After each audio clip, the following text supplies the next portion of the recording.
Ajeng dan netralis dimanapun rekan-rekan semuanya berada. Jangan lupa kita selalu menemani rekan-rekan di Mas Ajeng di Facebook, di YouTube. Tetap pantengin Netra Channel ya. Di sana ada kita selalu memberikan informasi terkait dengan berbagai macam pemikiran-pemikiran sosial, budaya, bahkan kita masuk pada politik. Tentu saja hanya ada di podcast Cedek Geni Open Your Mind. Kali ini kita akan berbincang dengan yang suka ngawasi, yang suka nindak, setahun lagi apalagi. Pengawasannya biasanya cuma 5 tahun sekali. Kalau Anda tukang eksekusi ya? Iya. Kayak gitu. Nggak Kang Mas Piti ya? Enggak 5 tahun tuh. Enggak 5 tahun. Kan ada pilkada. Oh iya betul. Tapi kan mau ini tuh. Mau apa? Enggak mau. Mau enggak mau kan kudu ngawasi yo nindak. Iya. Yo nggawe. Bukan menindak tuh, menindak beda lagi. Oh, enggak tuduh kalau menindak. Oh iya betul. Malah aku narasumber. Iya. Lah, sopo iki sopo narasumber? Kenal kita lho. Sebagai pengawas itu loh. Pengawas. Mentorongi. Coba dong kameranya sini, kamera siapa ya. Ini. Ora gelem kameranya. Ya, selama 30 menit ke depan kita akan menemani Dimas Diajeng terkait dengan pengawasan pemilu. Informasi terkait itu semuanya ada di sini. Save pokoknya, record dari kita. Pantengin selalu di channel Netra di YouTube maupun di Facebook.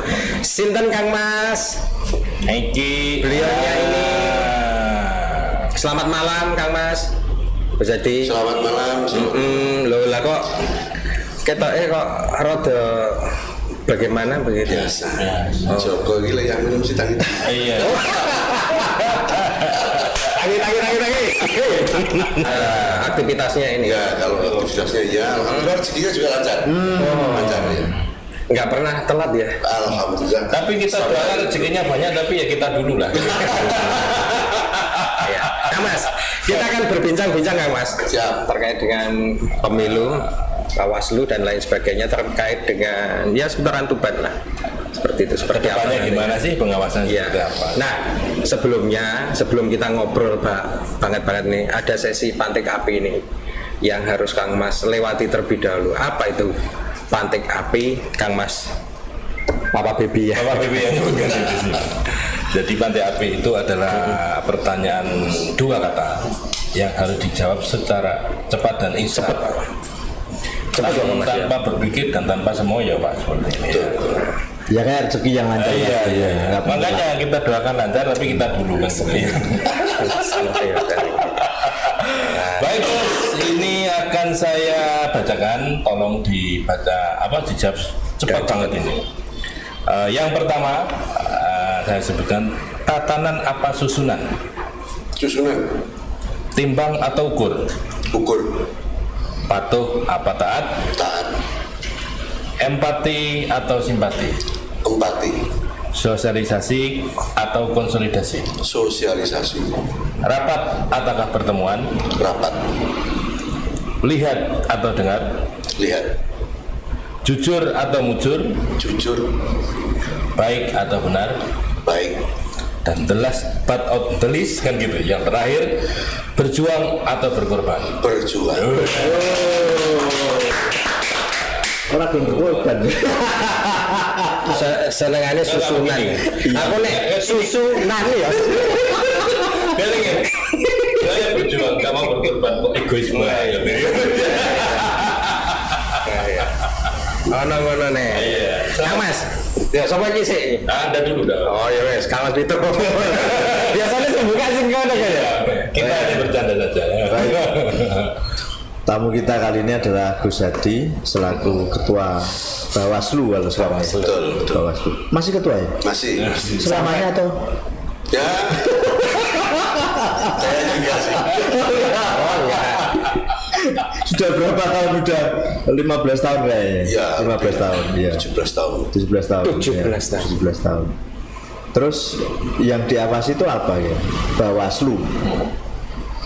Ya pada prinsipnya ketika bicara soal pengawasan ini seluruh tahapan, kemudian di situ ada unsurnya itu penyelenggara, ada peserta, ada pemilih. Itu yang menjadi objek pengawasan kita. Ada lagi, ada media. Baik, media itu partner aja. Oh, partner. Oh, Ya. gitu ya, bukan dia mati ya? Bukan. Oh iya. Nggak berani kamu. Tukang musoi. Iya, iya. Partner ya. Iya. Jadi kita merasa sangat terbantu dengan terutama keberadaan media ya. Ya meskipun ada aturan-aturan yang mengatur tentang kapan media harus berperan, memainkan perannya ikut serta dalam berpartisipasi di tahapan pemilu. Namun demikian proses transformasi informasi yang paling cepat ini ya media ini luar biasa. Bicara soal edukasi politik ini juga media yang hari ini menjadi tumpuan kita, jadi tidak kemudian hanya menjadi objek pengawasan saja. Nah iya, terus Gus, kalau semuanya media, kerjaannya sampai apa ini? Semuanya media. Tugas kita itu kan apa ya? Sebenarnya kalau masyarakat ini sadar hukum, jadi seluruh komponen ini sadar hukum, saya kira tidak perlu ada pengawas. Jadi sebenarnya pengawas ini kan sejalan dengan tugas-tugas yang baru yang diberikan oleh undang-undang. Hari ini kan fokusnya ke pencegahan, beda dengan dulu. Kalau dulu itu penindakan. Penindakan sekarang. Jadi sekarang ini lebih fokus kepada pencegahan. Mencegah itu jauh lebih efektif ya dalam rangka apa ya? Bahasanya kaitannya dengan pengawasan kita, istilah yang mungkin kita semua pernah dengar ada waskat gitu kan, pengawasan melekat itu selalu kita gunakan dalam rangka pencegahan, beda dengan konsep penindakan. Jadi hari ini kalau peserta pemilu atau bahkan penyelenggara pemilu sebelah yaitu KPU dan jajarannya itu menjadi objek pengawasan melekat kita untuk setiap kegiatan-kegiatan pelaksanaan tahapan ini, terutama hari ini. Objek pengawasan. Iya. Apa nggak risih diawasi terus?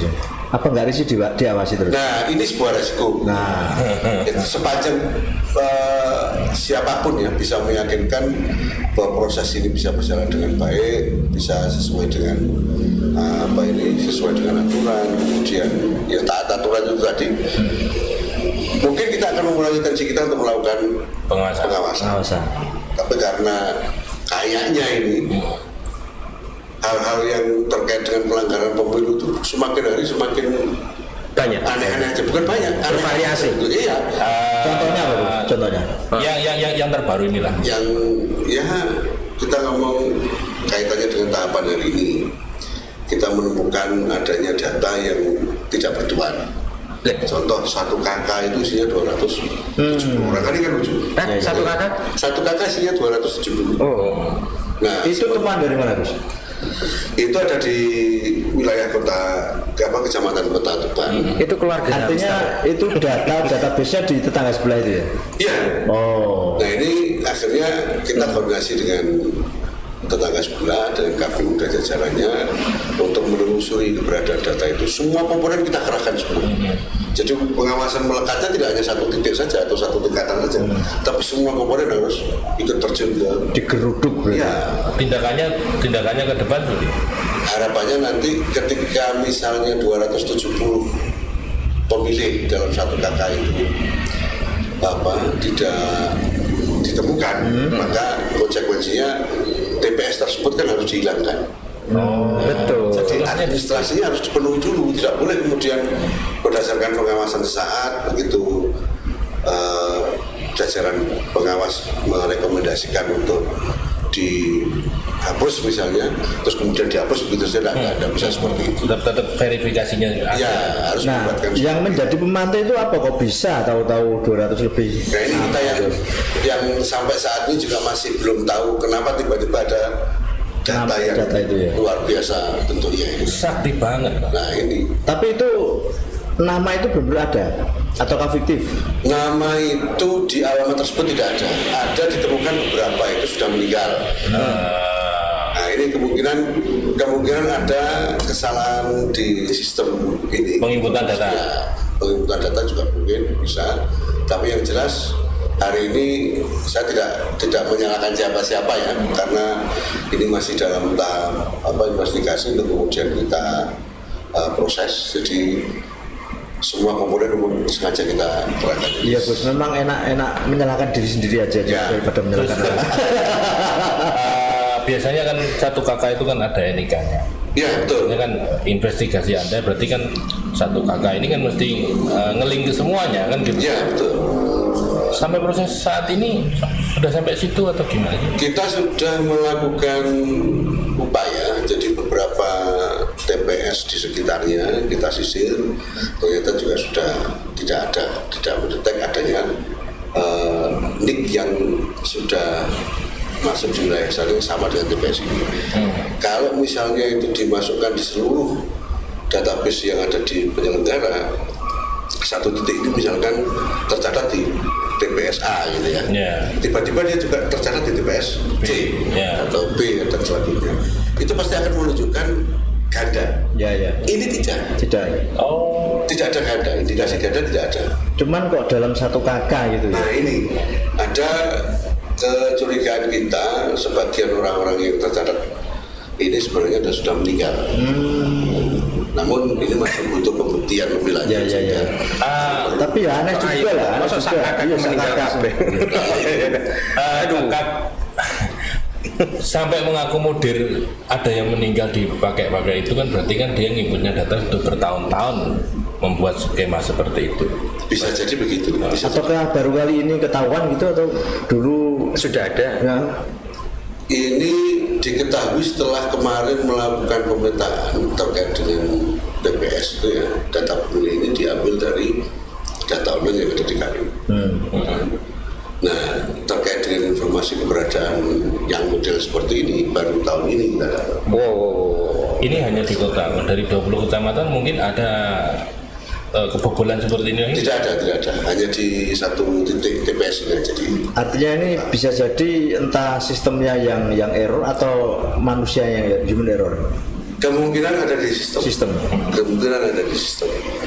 Karena menunjukkan alamat yang tertera di situ RT 0 RW 0. RT 0 RW 0. Ya, artinya Tidak ada itu. artinya ini harus disikapi karena kewajiban kita dalam menjaga hak konstitusi warga negara, meskipun ada kondisi demikian itu tidak boleh kemudian kita hapus. Jadi tetap harus ada proses pembuktian keberadaan orang-orang ini. Kalau memang tidak ada, itu pun juga harus dilengkapi dengan bukti administrasi. Iya. Bos, dari kan dengan bilang dari 170 itu kan ada yang meninggal. Ya, Persentasenya meninggal semua apa itu masih, kalau yang ada hidup berarti kan masih beberapa. berarti masih bisa diselidiki sampai panjang dong. Iya, makanya besok ini ada kemungkinan 2 hari ini kita terjun ke lapangan untuk memastikan keberadaan data itu. Kamas. Untuk Pantarna ini kegiatan pemutakan data pemuda kan akan segera berakhir. Jadi mau tidak mau semua pihak kita Harus dikejar itu. Dilibatkan ya. Ya, Kang Mas, saya itu mau tanya, hal yang seperti ini kan dari tahun-tahun kemarin terkait dengan validasi data dan lain sebagainya kan selalu ricuh ribut gitu aja. betul. Kita itu sebenarnya apa nggak punya sistem yang terbaik gitu loh? Konkret gitu. Iya, nggak bisakah kita punya sistem yang udah ini gitu, yang cepat gitu? Apa sebenarnya yang membuat hal-hal yang seperti itu terulang? Bahkan yang seperti ini kan bukan unik lagi, ini aneh gitu loh. Sebenarnya kalau cepet tuh sudah super cepat toh Indonesia itu. Sudah super cepat. Loh, iya. Pilpres belum terjadi sudah ada pemenangnya. Kenapa itu selalu terjadi gitu? Apa Ini butuh kerjasama semua komponen termasuk masyarakat. Masyarakat, misalnya hal kecil aja yang biasa kita dapati bahwa kewajiban untuk melaporkan, misalkan ada keluarga yang meninggal, ya. Itu kan ada kewajiban bagi masyarakat untuk melaporkan kepada pemerintah desa. Tapi ini tidak pernah dilakukan. Oh gitu. Nah ini yang ketika Disdukcapil ini memperbarui data, akhirnya mereka yang meninggal tidak terekam. Masih tercatat berarti. Iya kan, masih tercatat. Sehingga dampaknya ketika data itu kemudian disampaikan ke KPU, Publik, ya. kemudian diolah menjadi daftar pemilih dengan proses yang sesuai regulasi, maka kadang ada yang hidup mati hidup. hidup lagi. Gitu ya. Nah ini harus diantisipasi memang, karena ini bagi sekelompok orang yang punya pikiran atau niatan tidak baik, kondisi ini akan menjadi menguntungkan mereka. Kadang ada penggemuan suara dan Ada berapa institusi elemen untuk bisa memvalidasi data itu? sebenarnya bukan beberapa institusi ya. Kalau yang leading sektornya kan ada di Dukcapil. Dukcapil. Nah, Dukcapil ini bisa baru kemudian nanti memanfaatkan stakeholder yang ada. Edukasi yang diberikan kepada masyarakat ini yang saya rasa perlu ditingkatkan. Hanya untuk yang pindah status dari TNI ke ataupun Polri ke sipil, artinya artinya sudah mulai dia dapat, kemudian ya seperti tadi keterangan meninggal itu harus ada sosialisasi yang luar biasa, karena ini bagian dari kewajiban mereka. Kalau tidak begitu nanti akan selalu mendapati persoalan-persoalan yang sama. Sementara KPU ini dengan Bawaslu jumlah personil terbatas. Sumber data juga sistemnya juga kita tahu seperti itu ya. Artinya belum independen ya untuk data sendiri dari KPU maupun Bawaslu. Sebenarnya cita-cita kita itu, jadi ini meskipun ini wacana tapi semoga nanti bisa direalisasikan ya. Jadi diawali dari perbaikan instrumen data berupa NIK, nama yang kemudian ditetapkan satu orang satu NIK, itu sebenarnya awal yang baik. Sangat bagus itu, iya betul. Untuk menuju kalau misalkan ada proses tahapan pemutakhiran data pemilih, harapannya tidak terjadi hal-hal yang seperti itu. Tetapi tetap saja kalau kemudian tidak disikapi oleh masyarakat yang mendukung program ini, ya saya tidak yakin itu bisa berhasil. Ya yang terjadi pasti nanti akan terekam sebagai yang masih hidup. Gus Hadi sudah komunikasi? Sudah. Tadi kan di mana di Pantai Api kan jelas kan, milihnya sosialisasi. Iya. Enggak yang problem ini loh. Oh iya. Itu ini problem lama yang selalu kita sikapi. Jadi kalau jenengan tadi melihat kerja kita itu di saat pemilu saja, sebenarnya enggak juga sih. Kita disibukkan ketika pemilu selesai, kita disibukkan oleh yang namanya kegiatan pemutakhiran data. Terus. Tapi kita dihalangi dengan sistem yang ada di Dukcapil, ada yang di KPU. Untuk melihat untuk memvalidasi data itu kita tidak diperbolehkan untuk mengetahui ini. Kenapa? Itu belum ada aturan terkait itu. Ada aturan yang melarang terkait dengan orang-orang atau lembaga yang tidak berwenang untuk memperoleh data perubahan itu ada. Ya kalau Bawaslu kan jelas kan jelas dia, lembaganya jelas loh itu. Ini yang sampai hari ini kami sulit untuk menembus opini itu. Jadi dianggap Bawaslu ini adalah organ yang berbeda dengan KPU, sehingga hanya KPU saja yang berhak atas NIK itu. Oke, artinya di NIK itu di KPU gitu? Ya, NIK itu bisa di KPU dan Dukcapil. Kalau sudah ada seperti itu, ada portal seperti itu, apa yang dilakukan Bawaslu untuk bisa menembus itu? Sebagian dari pekerjaan kami bentuknya adalah pengawasan melekat itu. Jadi memastikan apakah teknis yang sebagaimana diatur oleh KPU itu sudah dilaksanakan atau belum. Hanya itu saja. Nah selanjutnya atau selebihnya masyarakat ini harus aktif. Kemudian ketika ada hal yang masih kurang bisa menyampaikannya ke Bawaslu atau ke KPU. Tapi komunikatif ya. Padahal kalau di tahun-tahun di mana di tahun 2012, 2013 itu kita masih dapat kalau untuk merekam jejak adanya kelainan di data pemilih, contoh misalkan NIK yang sama atau bahkan usia yang di atas rata-rata usia orang Indonesia itu akan terekam semua, sehingga kita dalam memberikan tugas kepada jajaran kita di bawah itu jauh lebih fokus. Sebab ini yang usianya 73 tahun buktikan apakah benar dia masih hidup atau sudah Meninggal. Bahkan arsip nasional yang tidak pernah diragukan keasliannya itu menjadi objek pengawasan kita. Tahu maksud saya? Kuburan itu menjadi objek pengawasan kita. Itu memastikan data pemilih itu. Kalau begitu berteman dengan Mbak Kunti. Genderuwo. Artinya begini, kenapa kok sistem itu tidak model begini? Maksudnya tidak harus masyarakat yang melaporkan. Misalkan yang terdekat RT itu yang melaporkan barangkali apa tidak bisa ya?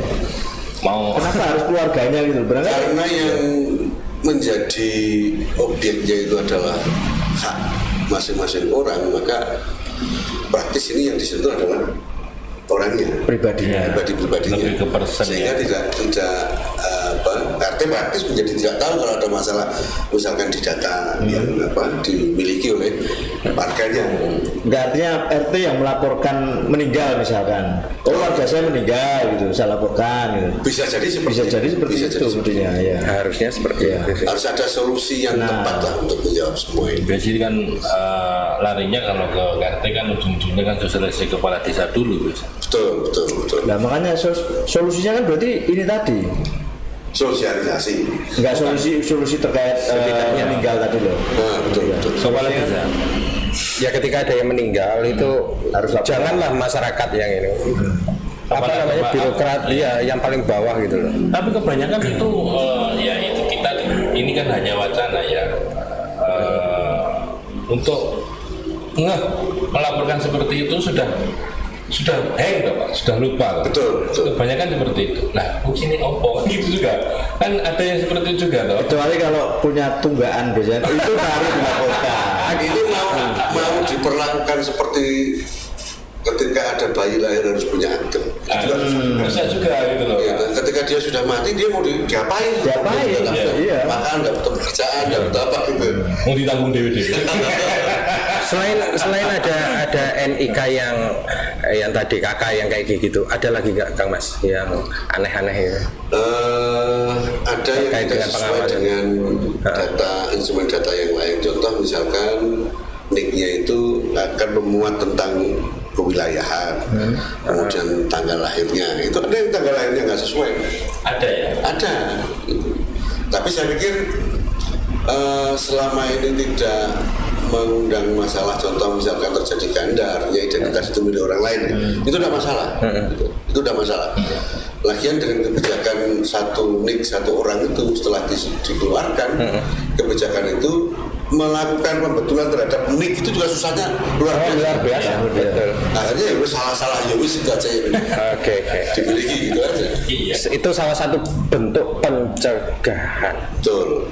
yaitu melihat validitas dari pemilih-pemilih itu. Ada lagi Kang Mas, tugasnya Kang Mas biasanya Banyak Ya, kalau kaitannya dengan hari ini tahapan di pemutakhiran data itu, kemudian bentar lagi kita akan memasuki tahapan pendaftaran peserta pemilu. Nah. Dalam hal ini ada caleg, ada macam-macam. Kalau partainya kan sudah ditetapkan pesertanya, kemudian sebentar lagi ini tahapan pendaftaran calon. Nah, ini praktis juga beberapa hal, contoh misalkan kemungkinan yang rawan terjadi di setiap pendaftar. biasanya. Ada jasa palsu. Boleh. Ada, ini menjadi pengamatan kita semua. Oke. Kalau itu sih KPU welcome, karena tidak. Iya. Betul. Terus kemudian bentar lagi juga tahapan kampanye dengan mulai menyiapkan personel dengan melakukan bimbingan teknis kemana-mana agar suatu saat nanti pada saat tahapan kampanye ini berjalan mereka sudah siap untuk melaksanakan pengawasan. Berarti sudah standby ya? Iya, sudah standby. Iya. Tapi ngomong-ngomong jadi tak pemilu itu? Iya betul. Kipi iki. Kabar itu. Wis opini ora apa Kang Mas? Kalau saya tetap, karena saya adalah masyarakat atau warga negara yang taat. Kalau misalnya kita berpikir tentang penundaan yang hari ini juga sedang berseliweran ya wacana itu, menjadi pusing sendiri. Di satu sisi kita oleh pimpinan kita ditekan untuk melaksanakan tugas yang tahapan-tahapan tahapan itu. tapi di satu sisi kita berpikir bahwa akan ada penundaan pemilu. Ini kan pasti secara psikologi kan mempengaruhi kinerja kita. Mempengaruhi betul kualitasnya. Teman-teman. Orang jelas ya. Betul. Ya, kami tidak mau terjebak pada wacana itu. Yang jelas tetap bekerja. Ya, kita harus tetap bekerja untuk secara profesional. Kita. Betul. Okay. Wajib. Ya karena pekerjaan untuk makan ini.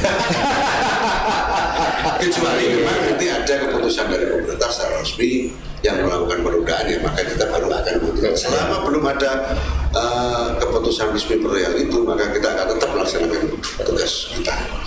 Ketika ada friksi dengan katakanlah aturan-aturan, ada pelanggaran dan lain sebagainya. Jadi kan biasanya seperti apa ini? Lebih fokus kepada pokoknya tindakan atau komunikasi dulu deh gitu. Atau seperti ada tahapan yang diatur di dalam Perbawaslu kita di Perbawaslu 7.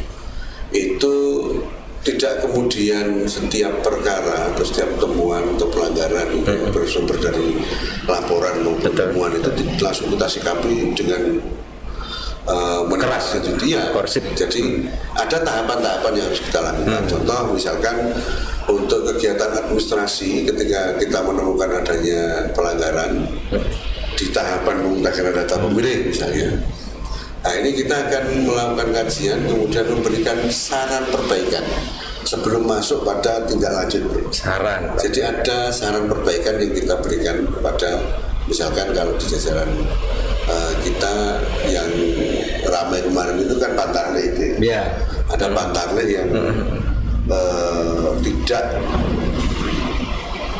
mencoplit dirinya sendiri. Artinya mencoplit dirinya sendiri itu lewat aplikasi.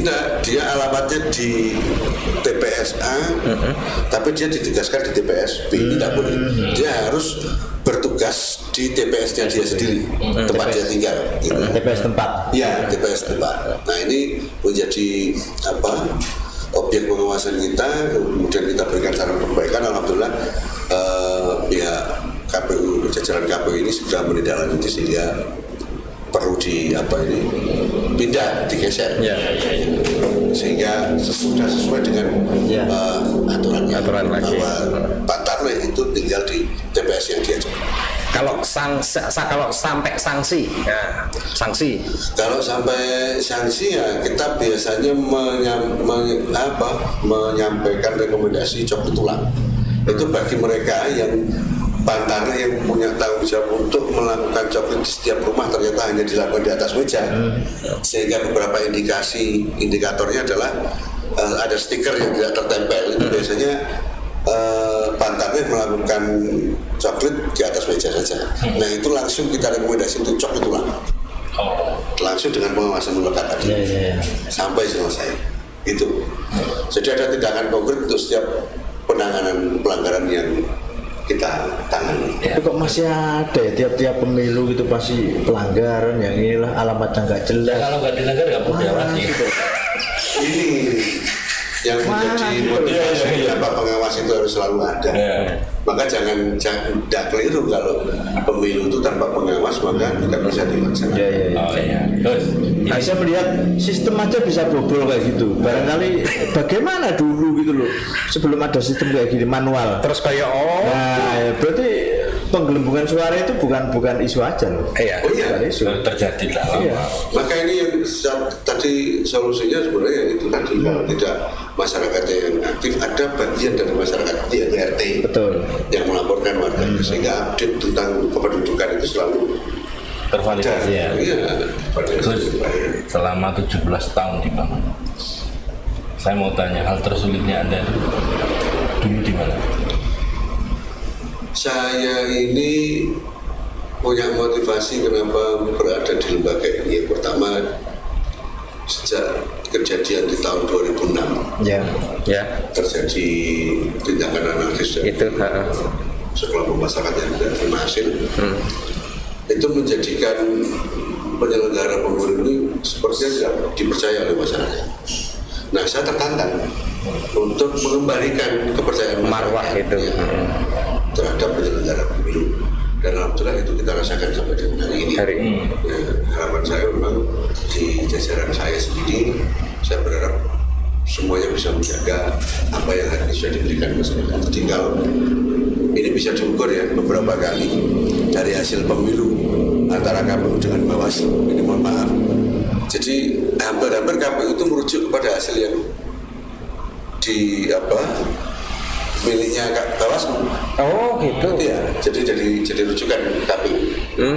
Karena kita punya sistem yang dibangun itu meskipun personil kita jauh lebih sedikit ya dibandingkan dengan mereka, tapi kita ada selalu berinovasi, menciptakan sebuah sistem yang memudahkan pekerjaan, yang sehingga data-datanya itu jadi gudang gitu ya. Betul. Jadi ketika ada contoh selisih satu hitungan saja di satu TPS itu bisa langsung diketahui saat itu juga. Iya, sebelum TPS tutup itu sudah diketahui. Ini luar biasa. Sehingga kalau dibandingkan dengan kabupaten kota yang lain, itu yang mau saya tanyakan sebenarnya. Nah itu gimana? Tuban gimana posisinya dengan demokratisasi pemilu atau pemilu kada dengan kabupaten lain? Kita bagus nggak nih? 2013-2014 kita itu meraih penghargaan pengawasan yang terbaik karena kita menciptakan sistem itu. Di kabupaten kota yang lain 2 minggu kemudian baru bisa menentukan hasil, siapa yang jadi, berapa perolehannya. Tapi Tuban cukup dengan waktu 2 hari clear. Itu yang pilpres. Pilpres. Apalagi pilkada dengan kontestasi yang tidak begitu banyak pesertanya, malah jauh lebih mudah itu.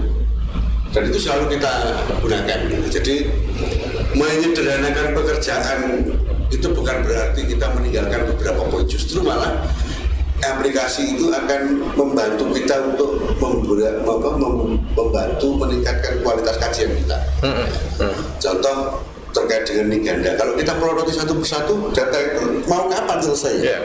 Tapi dengan adanya aplikasi itu yang kita buat, akhirnya 1-2 jam selesai. Itu bisa menyederhanakan. Nama aplikasinya apa? Kalau itu sih bukan nama ya, karena basicnya adalah regulasi. Kita menentukan aplikasi itu sesuai dengan apa yang diinginkan oleh regulasi. Hanya sistemnya aja, karena kita ingin masuk di seluruh laptop atau perangkat yang kadang-kadang dimiliki oleh teman-teman itu kan tidak terlalu canggih, tidak selalu baru. Itu hanya Bawaslu Tuban saja yang punya itu atau semua? Waktu itu begitu. Mantap. Itu pakai Visual Basic kita. Akhirnya di tahun 2000. database berarti ya, IB itu. 2016-2017 akhirnya kemudian diakomodir oleh pimpinan kita di provinsi dan RI untuk membuat hal yang sama. Mantap. Begitu. Terus berarti itu sengaja diciptakan oleh Bawaslu sini ya? Betul. Iya, Bawaslu Tuban. Ini waktunya. Sebenarnya kita mau komunikasi banyak bang. Ya. Ini closing statement Anda ini. Situ anak-anak situ guru. Apa? Ini kan upayanya lebih ke pencegahan ya. Iya. Sedangkan di Tuban ini kan tingkat money politiknya kan sangat tinggi. Gimana pencegahannya? Kaitannya dengan money politik ini saya pribadi ya. Ini Saya juga pribadi nanti. kewajiban lembaga itu jelas melakukan pengawasan. Tapi secara pribadi saya mencoba melakukan pendekatan melalui sosialisasi, menunjukkan kepada masyarakat tentang sanksi dari money politik. Sampai dengan hari ini mungkin kita semua masih melihat ternyata masih ada. Dan masih banyak dan besar sekali. Akhirnya saya menggunakan pendekatan yang berbeda. Saya tidak menggunakan regulasi, tapi saya menggunakan pendekatan moral. Jadi saya bicara soal agama. Moral agama yang ini. Beberapa dalil-dalil yang ada ya? Membuat mereka paham bahwa apa yang mereka lakukan itu adalah sebuah dosa, itu ada. Itu berarti dalil terkait dengan demokratisasi. Itu gimana dalilnya? Apapun mereka melakukan keburukan itu pasti akan dibalas. Begitu juga sekecil apapun melakukan kebaikan itu pasti juga akan dibalas.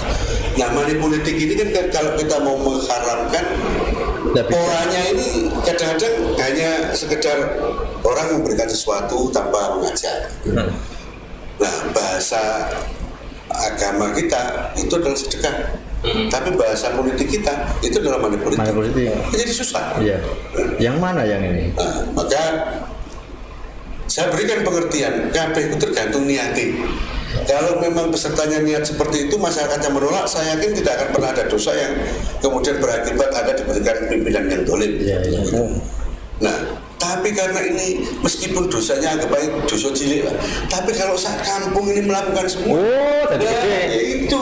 Jadi nggak barokah dong. Iya, jangan salahkan kalau kemudian ada kebijakan pemerintah tidak berpihak kepada masyarakat. Betul sekali. Loh, ngono kok sampai demo lah? Saya bilang gitu tuh. Cocok. Oh, salah demo. Betul. Itu. Ya alhamdulillah itu ada efeknya gitu. Nah, ternyata itu yang harus kita pilih. Lebih moral ya. Kalau hukum enggak nyantol. Luwih wedi dosa timbangane di penjara. Karakter masyarakat. Ya berarti ya. Tetap wedi dosa. Ya alhamdulillah. Anehnya justru hal itu bukan sudah jamak dan dilakukan oleh apa namanya? Ya calon pemimpin gitu. Kalau bahasanya tadi kan istilahnya dari sisi pendekatan moral maupun dari idealistis gitu ya. Tapi kalau bagi pendekatan yang istilahnya realis gitu, money politik itu sebenarnya strategi gitu kan. Ya, namanya juga strategi kan harus menang gitu. Makanya itu ya sudah transaksional nggak masalah lah. Itu ya berperang lah itu dua pendekatan itu. Tapi sebenarnya bisa. Bukan menghalalkan, tetapi menjadikan money politik ini adalah sebuah pendidikan bagi masyarakat bisa. Wah, ini menarik. Ya. Jadi contoh misalnya, kenapa sih seseorang itu harus ngasih uang dengan tujuan dia pengen dipilih? Tanpa itu pun pasti juga akan dipilih. Betul. Nah itu ada strateginya. Nah kalau kebetulan ada yang melihat podcast ini dari teman-teman caleg, bisa kok datang ke saya. Nah, diajari. Iya caranya jadi pelajaran. Kalau mau soal penjenengan, lewat sini dulu. Iya. Ya kesini dulu nanti kita ngopi. Kita undang ke sesama kadang dilarang mendahului lah. Ya, Gus artinya sosoknya jangan hanya caleg, Gus. Calon bupati juga gitu loh. Iya. Juga. Bukan hanya caleg. Kiran karo sita iki ono kae. Sekarang mau gerapan apa sih gitu. Ada. Ya Gus, monggo closing statement-nya. Di akhir waktu ini saya ingin mengajak masyarakat untuk memahami pemilu itu seperti memahami dirinya. Ketika merasa ada yang sakit, maka seriuslah untuk mengobatinya. Kalau ada pelanggaran, maka Anda juga harus, ibarat kita sakit, Anda harus segera mengambil tindakan. Sederhana saja. Bicara soal money politik atau pelanggaran apapun, itu tidak akan pernah terjadi ketika masyarakat itu menyikapi dengan cara yang sesuai dengan aturan. Contoh, melaporkan kepada Bawaslu atau jajaran KPU terdekat di sekitarnya. Jangan takut ya Gus. Iya, tidak perlu takut. Tapi kalau masyarakat sadar bahwa dirinya sakit tetapi tidak mau mengobati, sama halnya dengan pemilu, Anda sadar adanya pelanggaran terutama money politik, ketika Anda tidak lapor, maka jangan berharap ada demokrasi yang berintegritas di negeri.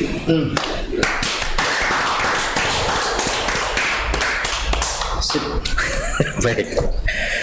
Sangat menarik obrolan kita malam ini. Obrolannya menarik sehingga saya ketika mau membuat kesimpulan itu terlalu tinggi. Susah saya ini ya. Artinya bahwasanya integritas itu terkait dengan pemilu itu semuanya ada di dalam masyarakat itu sendiri. Adanya Bawaslu adalah bagaimana menciptakan agar integritas itu bisa tercapai. Jika ada pelanggaran, segera agar bisa dicegah, bahkan langsung bisa ditindak oleh Bawaslu. Kesadaran itu yang paling diperlukan oleh masyarakat. Tidak hanya kumpulan atau sekelompok atau apa tidak, tapi per individu. Sakitnya Anda, demokrasi juga sakit nanti pilkada. Demikian saya Deddy Sumra di sini serta rekan Dan saya Bapak Bibi dan juga Dito Suarsono, narasumber kita Gus Hadi. Ya, kita undur diri terlebih dahulu. Kita mungkin akan bahas banyak ya. Kalau sudah mendekati pemilu. dengan Gus Hadi. Tentunya dengan berbagai macam pelanggaran enggak lah, dengan berbagai macam ini lembaga-lembaga lainnya yang akan kita ajak ngobrol-ngobrol. Tentunya hanya di podcast Cedik Gini Open Your Mind. Sampai jumpa lagi.